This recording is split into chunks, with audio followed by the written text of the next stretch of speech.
Selamat petang, salam sejahtera. Terima kasih karena bersama dengan saya di Nazilin Unity Channel. Beberapa jam selepas isu hutang PAS yang tak dibayar-bayar sejak beberapa waktu yang lepas, akhirnya pimpinan daripada PAS tampil memberikan jawapan.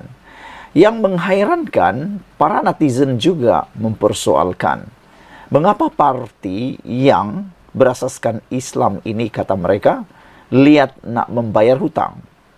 Akhirnya, spekulasi ataupun isu panas ini dijawab sendiri oleh para pemimpin PAS. Menurut pemimpin PAS, hutang harakah, PAS minta tunggu keputusan mahkamah. PAS meminta bekas syarikat pencetak akhbar lidah rasmi parti itu menunggu keputusan mahkamah berhubung isu tunggakan hutang. Perkara itu disuarakan Timbalan Presiden PAS Tuan Ibrahim Tuanman dalam respon ringkasnya kepada Malaysia Kini. Kata beliau, kes ini dah jadi kes mahkamah. Sepatutnya dia tunggu keputusan mahkamah, katanya ketika dihubungi semalam.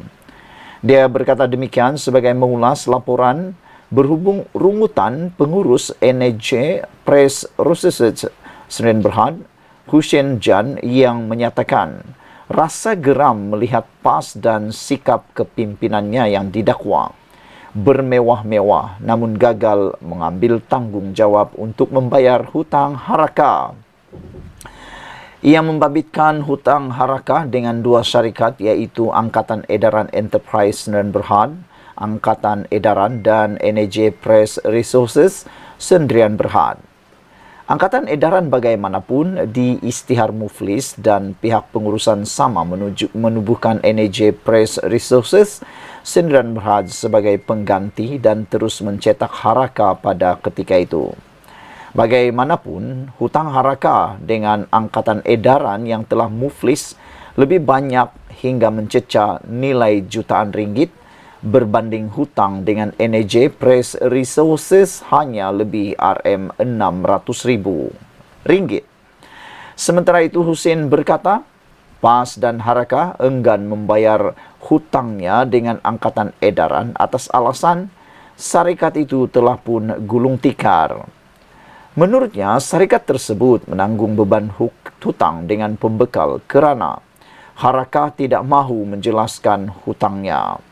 Dalam keadaan ekonomi yang sukar ini, kita perlukan sumber keuangan segera sebagai modal pusingan untuk teruskan perniagaan, kata beliau. Pemimpin PAS kononnya mengaku mengikut Al-Quran, hadis, ijma ulama sebagai panduan, tetapi sebaliknya menggunakan hukum sekular dan ketepikan hukum Islam kerana enggan bayar hutang bidasnya.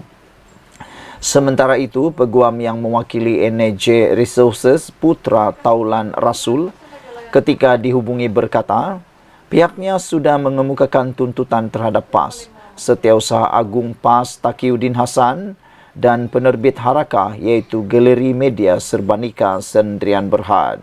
Saudara-saudara sekalian, ini memberikan banyak respon daripada netizen. Antaranya, Green Dove menulis, kes ini dah jadi kes mahkamah kerana hutang tidak dibayar.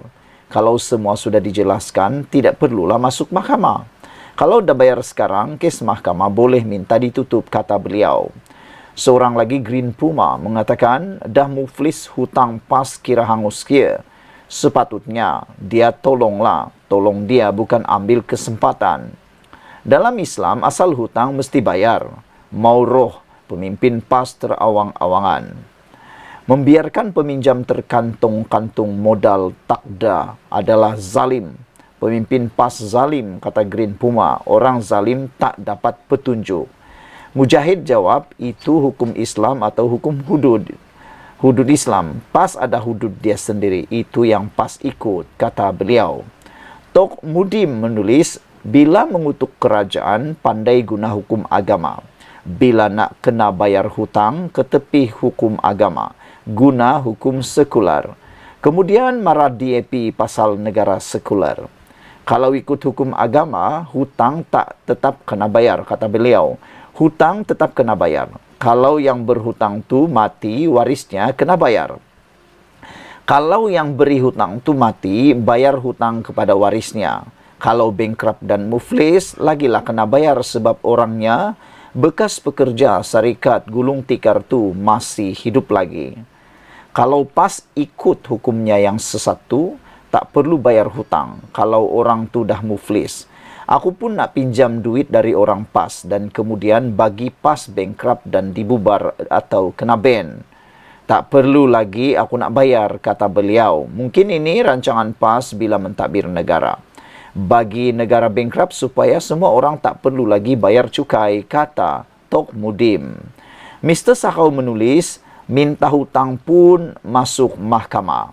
Red Petrot menulis, saya berhutang tetap perlu bayar hutang. Sama ada syarikat pemiutang itu lingkup bankrupt atau tidak. Kasihan, si pemiutang terpaksa gulung tikar kerana tak ada modal pusingan. Ni angkara si berhutang yang enggan bayar hutang. Kalau dah terang-terang ada hutang, kenapa nak tunggu kes mahkamah? Mujahid menjawab, tengok siapa pula yang berhutang. Kalau ular mak parti PAS yang berhutang, tak semestinya kena bayar.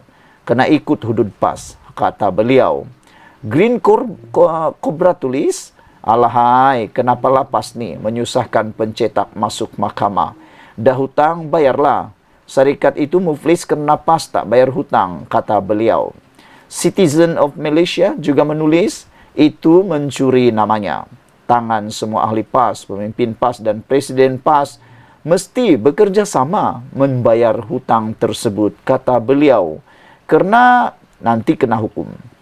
Mujahid kata, biarlah mereka semua itu dengan kata-kata mereka, kata beliau lagi. Apa pula pendapat anda tentang hutang yang tak dibayar oleh PAS ini? Rupa-rupanya jumlahnya bukan sedikit. Menurut daripada Husin Jan, pengurus kepada syarikat tersebut, beliau mengatakan bahawa hutang yang tidak dibayar oleh PAS itu ialah mencecah nilai jutaan ringgit. Juga NAJ Press Resources yang ada RM600,000. Dan yang lebih menyedihkan ialah, kata Hussein, PAS dan Harakah enggan membayar hutangnya dengan angkatan edaran atas alasan syarikat itu telah pun gulung tikar. Dan menurut Hussein lagi, mereka, syarikat itu terpaksa menanggung beban hutang dengan pembekal kerana Harakah tidak mau menjelaskan hutangnya.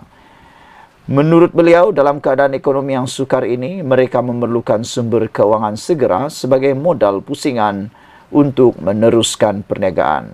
Dan kenyataan beliau yang memang paling panas dan pedas ialah, kata beliau, pemimpin PAS kononnya mengaku mengikut Al-Quran, hadis, ijma' ulama sebagai panduan.